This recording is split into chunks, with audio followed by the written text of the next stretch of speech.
In the continuing saga of finding what's missing from messages out in the wild, it's another advertisement, and this time for the Apple Card.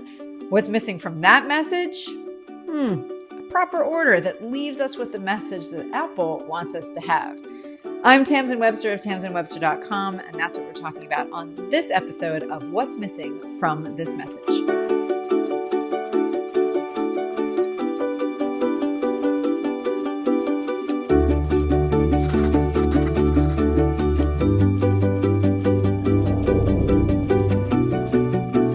The other day, I was walking around downtown Boston when I happened to spy this outdoor advertisement probably 50 feet away. And what caught my eye was the fact that they were spending a lot of time and effort. The message that was super clear was the message on the bottom of this ad, that there was confusing points and rewards. And from a distance, I couldn't tell what the ad was for. And so I thought to myself, well, that's kind of weird that they'd be advertising confusing points and rewards. What's going on here? Because it seems like something might just be missing from this message. So I went to take a closer look. Now, if we go and take a closer look, then we see that, it's an ad for Apple Card. And let's look at how it's laid out. So up in the upper left, it says Apple Card, kind of a rainbow font, and then it says unlimited daily cash back. Rainbows, white, light, yay, positive benefit. And then down in the dark blackness of the thing below, it says confusing points and reward, not Apple Card. Now, at heart, this is a really good message. And so, as always, what I'm trying to do is figure out how do we make a good message stronger? And full disclosure, I'm not a graphic designer, but I do know a thing or two about how people, or at least I, read information when it's on a sign, and something about how humans more broadly tend to remember things in general. Now, I, as a human, tend to read top to bottom on something like this. So if we read this ad, top to bottom, it starts with Apple Card, unlimited daily cash back, confusing points and rewards, not Apple Card. Okay, so it works fairly well, but at the same time, it means that we're ending on a message that isn't associated with the brand. And I'm not sure that that's the best thing to do. And here's why. Because where the research backs me up on this is something called the peak end effect, that we tend to remember the things that give us emotional peaks and what we remember last. Another thing that backs this up is something that's called recency bias. You're going to remember best and favor those things that you heard or read or saw most recently.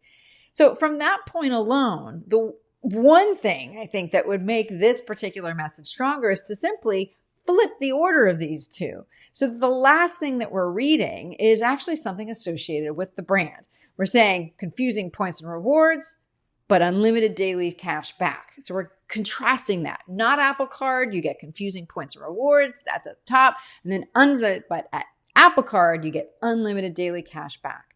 Just that little flip makes that intention actually come through.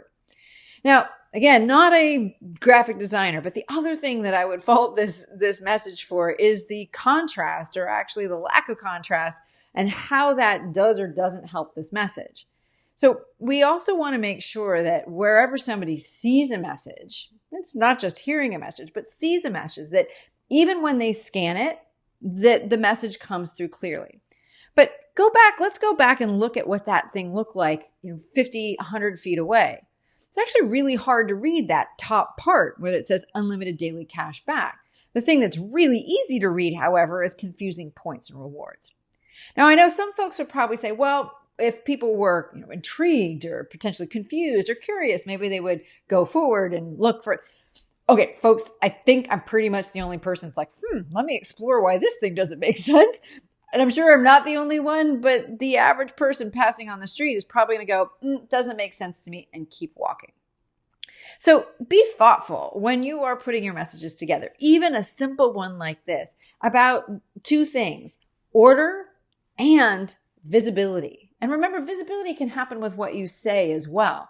You can set something apart with not only where you put it and what you say, last for instance, but you can also set it apart with the contrast that you put around it.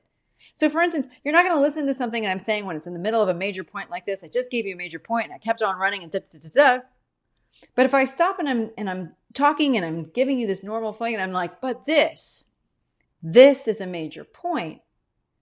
And then I can keep going to something else. You're going to hear and feel that difference. So to me, that's the auditory equivalent of giving something visual contrast. So there wasn't really much missing from the intent of this message, but in the delivery of this particular message, even though it was visual, there's a lot that we can do, or at least two simple things we can do to make it much, much stronger. Change the order and put the contrast where you want it to be. Make the message that people see the one that you want them to remember. And that's true for what they hear too. That's this week's episode of What's Missing from This Message. I'm Tamsin Webster of tamsinwebster.com. If you enjoyed this episode and the others like it, feel free to like and subscribe. And if you want your own message reviewed this way, or if you spot one in the wild that you want me to take a look at, send it to redthreadme@tamsinwebster.com.